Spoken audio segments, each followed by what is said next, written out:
नमस्कार मित्रांनो, राज्यातील निराधार योजनेच्या लाभार्थ्यांसाठी एक अतिशय दिलासादायक अपडेट आहे। मित्रांनो, राज्यातील निराधार योजनेच्या लाभार्थ्यांचे थकीत असलेले अनुदान अखेर वितरित करण्यासाठी राज्य शासनाच्या माध्यमातून दिनांक 24 मार्च 2025 रोजी डीबीटी द्वारे वितरण करण्यासाठी मंजुरी देण्यात आलेली आहे। मित्रांनो, राज्यामध्ये डीबीटीच्या माध्यमातून निराधार योजनेचे अनुदान देण्यासाठी सुरुवात करण्यात आलेली आहे। मार्च 2025 पर्यंतचे जे मानधन अनुदानाच्या रकमा आहेत या लाभार्थ्यांच्या खात्यावरती डीबीटीच्या द्वारे वितरित करण्यात आलेले आहेत। परंतु राज्यामध्ये ऑक्टोबर-नोव्हेंबर महिन्यांमध्ये विधानसभेच्या निवडणुका असल्यामुळे ऑक्टोबर आणि नोव्हेंबर 2024 चे अनुदान हे या लाभार्थ्यांच्या खात्यामध्ये वितरित करण्यात आलेले नव्हते आणि याच्यामुळे 2 महिन्याचे अनुदान खात्यामध्ये कधी क्रेडिट होणार याबद्दल मोठ्या प्रमाणात विचारणा केली जात होती।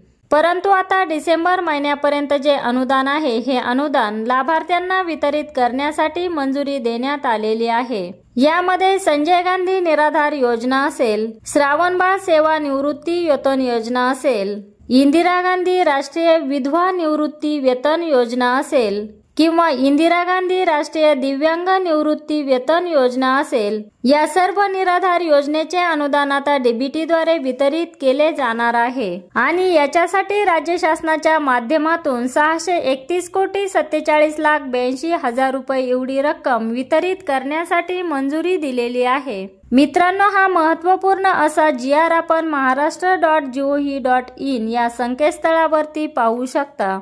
अशाच नवनवीन योजनांची माहिती मिळवण्यासाठी चर्चा विकासाची या चॅनलला सबस्क्राइब करा आणि व्हिडिओला लाईक व शेअर करायला विसरू नका। धन्यवाद।